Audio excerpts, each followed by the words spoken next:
大家好，欢迎来到独处咖啡屋，我是一彩，和你一起了解生活，享受美好的独处时光。今天这期咖啡屋要讲的内容是60-70岁女人为什么劝你别把白发染黑，看看她们两个就明白了。希望你喜欢，订阅支持。从青丝到银丝，是我们每个人必经的生命历程，无关乎性别，也不分年龄大小。最终我们都将迎来头发斑白的那一天。无论你现年60还是70，你可能会因为看到自己逐渐增多的白发而感到不安。但当你看到叶倩文从山时，你会发现，原来白发并不是一件让人畏惧的事情。只要我们能保持独特的气质，拥有自信的态度，哪怕到了70-80岁，哪怕头发已经全白，我们的魅力依旧不减当年。黑发变白是正常现象，中年女人无需焦虑。首先，头发变白不等于变丑。姐妹们要明白，头发变白其实是一种再自然不过的现象。无论男女，随着我们身体机能的逐渐衰老，新陈代谢逐渐减缓，头发自然而然就开始慢慢变白。这确实标志着我们步入了人生的另一个阶段，但仅仅是一种外在的变化，它并不能定义我们的美丑。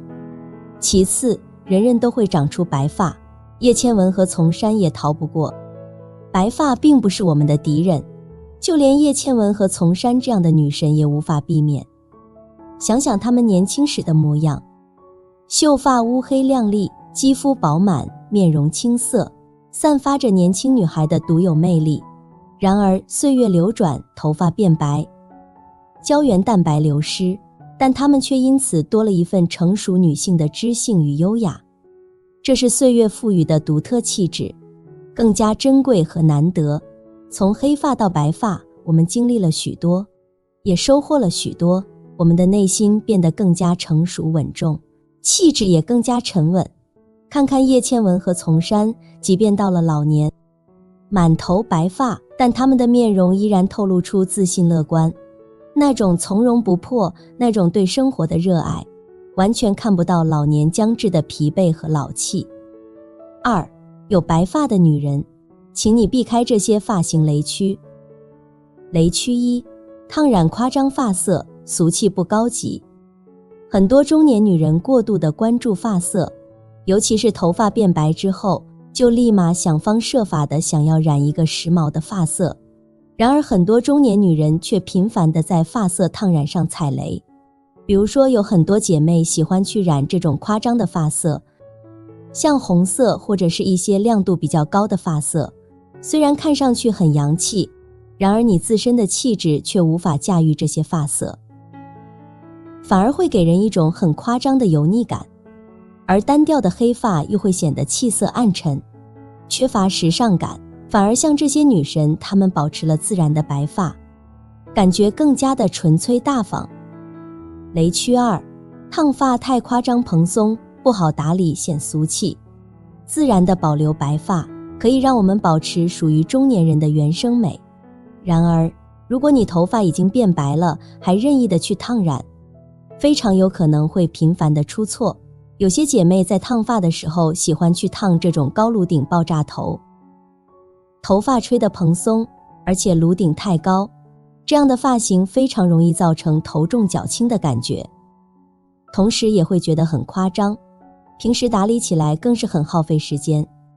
但如果你能选择一款自然的微卷发，既有一定的蓬松感，让发量更多，同时又觉得很优雅。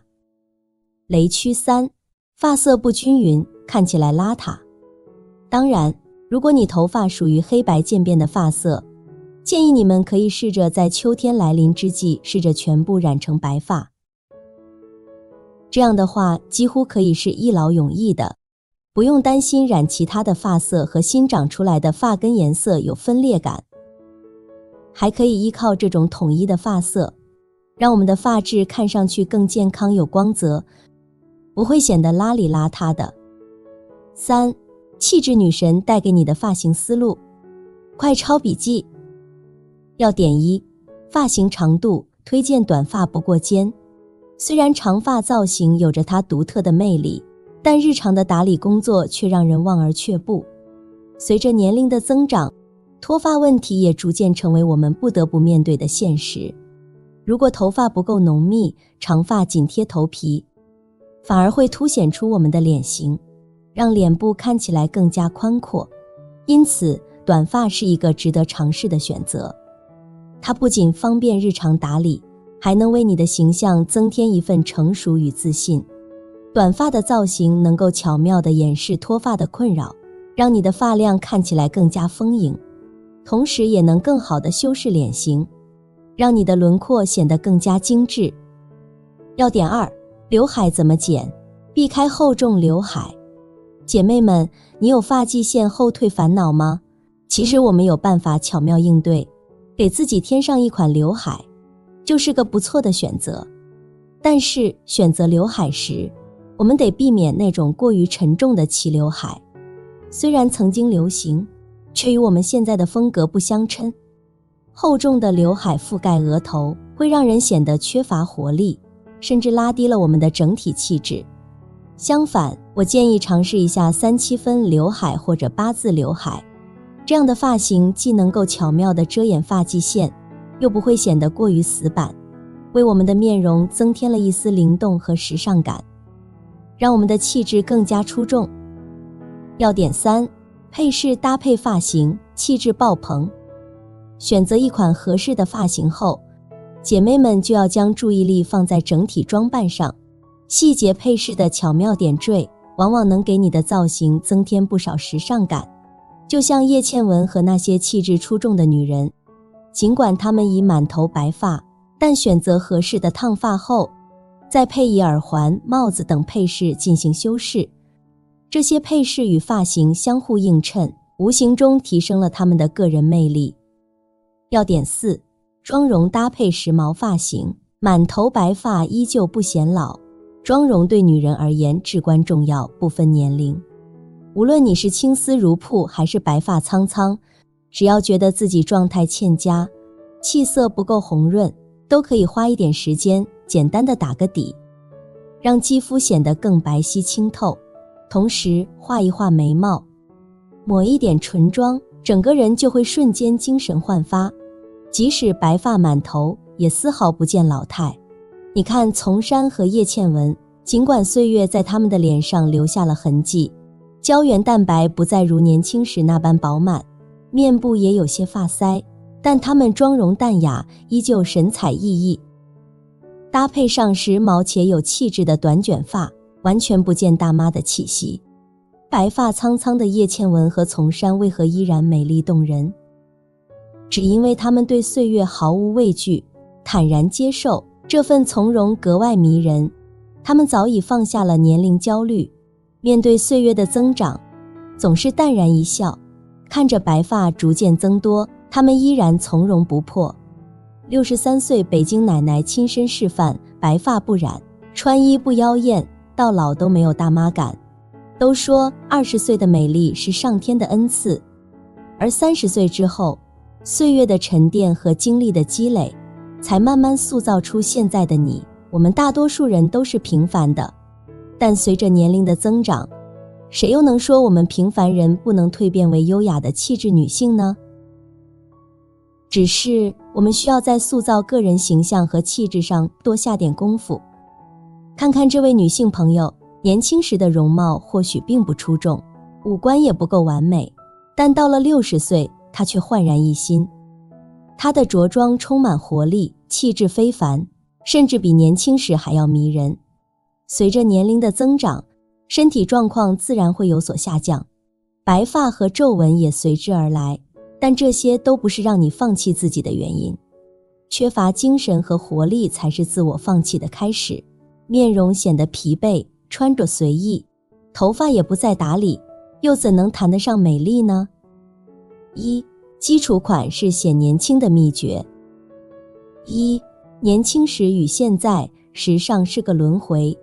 对于大龄女性来说，穿衣搭配里藏着小心机，选对了款式就能巧妙应对岁月带来的老态。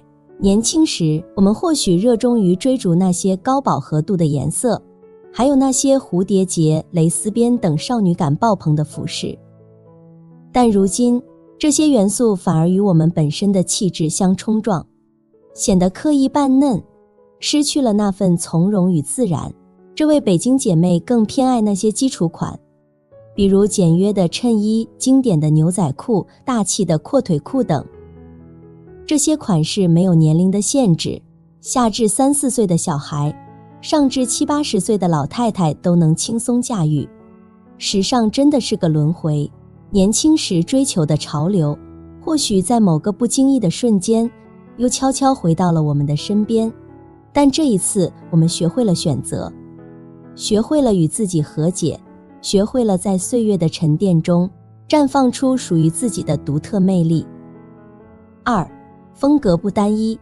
首先是中性与优雅知性，基础款的衣物以黑白灰为主色调，设计上追求简约，但绝不单调。每一件基础款都因款式、材质、设计的细微差别，而展现出不同的风格。衬衣和背心，它们的中性感强，给人以干练和自信，而裙装和针织衫则更显优雅知性，让人感受到女性的柔美与智慧。与牛仔裤相比，直筒裤和阔腿裤更能彰显复古英伦的风范。2、材质不同，风格也有差异。材质的选择同样影响着风格的展现。牛仔裙带来休闲的氛围，而棉麻质地的裙子则更注重舒适与自在。在鞋子的选择上，牛仔裙搭配一双休闲运动鞋，展现轻松自在的态度。棉麻裙则适合搭配一双女人味十足的凉鞋，让你的步伐更加迷人。2、避免基础款穿搭的土气。很多姐妹在基础款的搭配上频频出错，甚至显得老气横秋，没有气质。要避免穿衣的雷区，需要掌握这些技巧，才能轻松拥有优雅大方的美感。首先，我们要注重一体感。时尚博主们常常通过混搭来提升整体造型的丰富度，但在日常生活中，我们很难驾驭这种风格，一旦搭配不当，就会产生突兀感。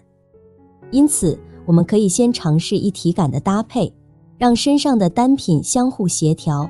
比如，你可以选择成套的西装与马甲，叠穿搭配同色系的西装短裤，再加上一件白色内搭，轻松打破单调感，展现出优雅的气质。或者，你也可以选择成套的牛仔搭配，从颜色到形状再到配饰都保持同色系，营造出干练利落的中性风。其次，层次感是实现穿搭进阶的关键。基础款的叠穿虽然简单，但一定要注意层次感。如果一身都是黑色，难免会显得暗沉。这时，你可以这位北京姐妹一样，用白色内搭来过渡，比如白色背心搭配各种衬衣外套，既优雅又大方。当然，即便是白色，也要有深浅之分。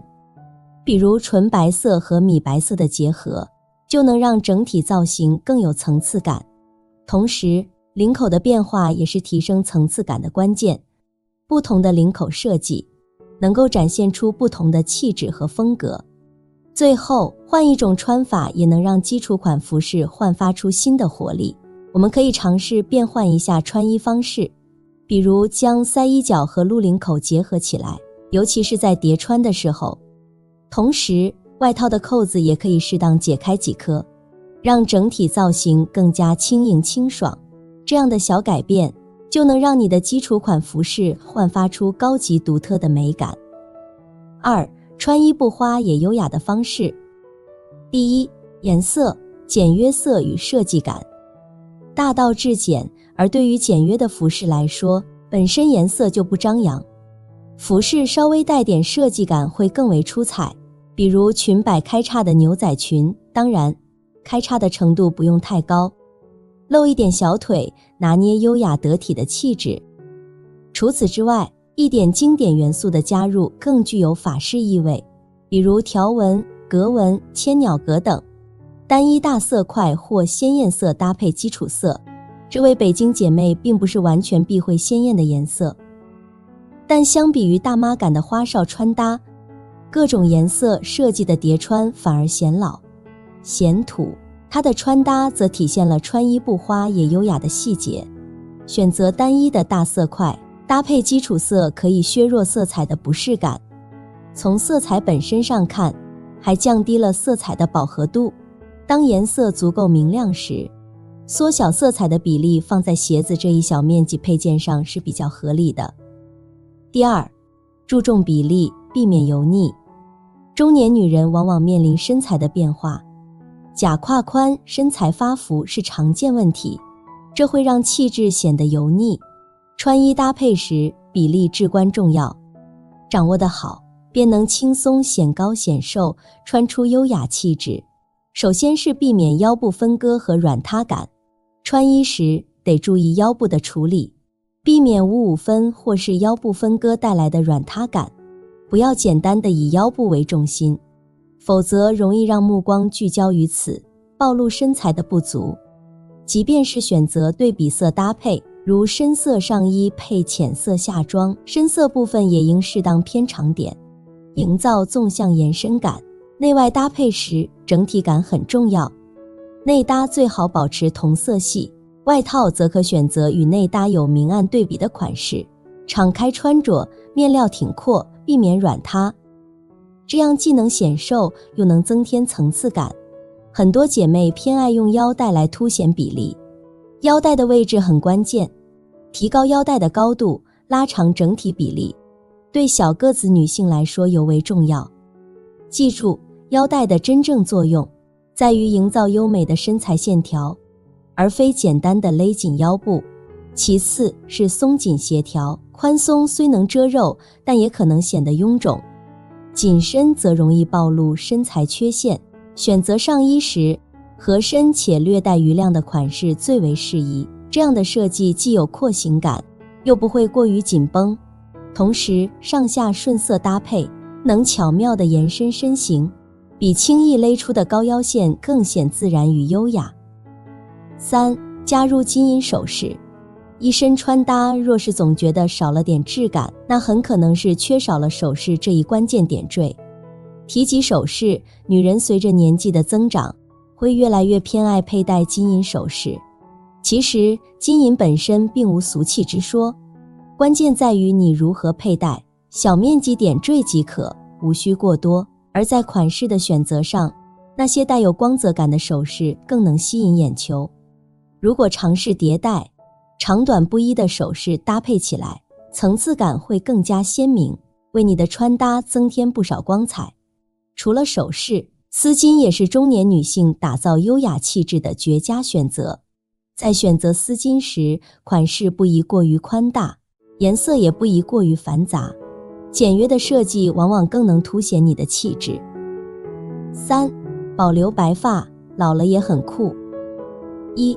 保留白发，年龄越大也意味着气色越差，暗沉的色调堆积在面部上下，只会让人看起来越发沧桑。可以说，面部也是需要打光的。白发不仅可以增加活力，也能是很好的色彩点缀。而且白发还有一个好处是，无论你穿得多时髦，都不会让人带入到青春期，也就没有了扮嫩的嫌疑。因此，我们也不必纠结要不要染发。当白发多了，选择自然的发色往往更优雅。2. 白发不染，但要有型。1. 保持一定的蓬松感。发型是否精致，其实不一定全看发色，更重要的是它的形状。对于中年女人来说，一款有型的发型，首先得具备蓬松感。头发一旦紧贴头皮，尤其是发根部分，整个人都会显得没精神。相反，如果头发有蓬松感，特别是发根部分蓬松起来，会显得脸型更立体，有肿头包脸的效果，整个人都会年轻好几岁。想要增加蓬松感，卷发是个不错的选择，不过要挑对款式。那种密集的小卷虽然显得复古，但一不小心就容易显老。相比之下，大卷就温柔多了，脸型也会因为卷发而显得更流畅。不过即便是大卷，烫发时也得注意，一定要烫到发根，不然的话，上轻下重的效果会很没精神。2. 露额。到了奶奶辈的年纪，优雅与魅力往往已经超越了五官的局限。这个时候，我们在发型上就可以尝试一些新的变化，比如露额的发型就能很好的提升整体的气质，让人看起来更加端庄大气。如果你选择了一款厚重的齐刘海，脸部重心太靠下，反而会显得脸部下垂，整个人都会显得更老气。退休之后，时间仿佛变得更加充裕了。那些年轻时因为种种原因没有尝试过的事情，如今在能力范围内，我们都可以去努力一把。你知道吗？这位北京姐妹不仅在生活中活出了自我，还考到了摩托车驾照，坚持锻炼，成了大家眼中的撸铁女孩。除此之外，她对艺术的热爱也从未减退，摄影、看展、练书法，只要是她想做的事情，她从不考虑时间会不会太晚。这份勇气和坚持才是最酷的。人到中年，保持年轻的外貌是长期自律的结果，也是努力生活的证明。我见过不少人，他们年轻时模样俊俏，但步入中年后却因疏于管理身材，迅速变得体态臃肿，光彩尽失。然而也有那么一群人，他们年轻时或许并不起眼，但通过不懈地管理身材与外貌，逐渐绽放光彩，成为众人瞩目的焦点，散发出一种令人无法忽视的魅力。你怎样对待自己的身材，身材就会如何回馈你。想要拥有令人羡慕的身姿，就要从养成自律的习惯开始，定期进行锻炼，保持规律的作息，选择健康的食物，饮用纯净的水，摒弃那些高糖分的饮品。或许一开始你看不到显著的变化，但只要坚持下去，时间自会为你证明一切，带来意想不到的惊喜。学会赚钱，让自己拥有更多的资本去保养皮肤，去挑选那些适合自己、能够彰显个人魅力的服装。要知道，金钱不仅能让你看起来比同龄人更年轻，更能让你在人生的道路上拥有更多的选择与自由。聪明的女人懂得投资自己，她们明白，只有自己变得够贵，好运才会接踵而至。所以别再犹豫，将精力投入到那些能够让自己变得更好的事情上吧。选择与那些能够滋养你的人相处，远离那些只会消耗你的人。别再试图去改变他人，而是去寻找那些与你志同道合、能够相互扶持的人。他们会成为你人生路上的灯塔，照亮你前行的道路，治愈你的创伤，分担你的压力，让你在忙碌的生活中找到片刻的宁静与放松。我们无法选择自己的出身与样貌，但我们可以决定自己最终的模样。人到中年，保持年轻的外貌，是对自己长期自律的最好证明，也是对生活充满热情与活力的最好体现。愿你能够活出自我，绽放属于自己的光彩。好了，这期咖啡屋到此就分享完了。如果内容对你有所帮助，或者看后有所醒悟，麻烦你订阅和分享给身边的朋友。欢迎留言和投稿，在咖啡屋与我们一起学习别人的最好，遇见更好的自己。我们下期节目见。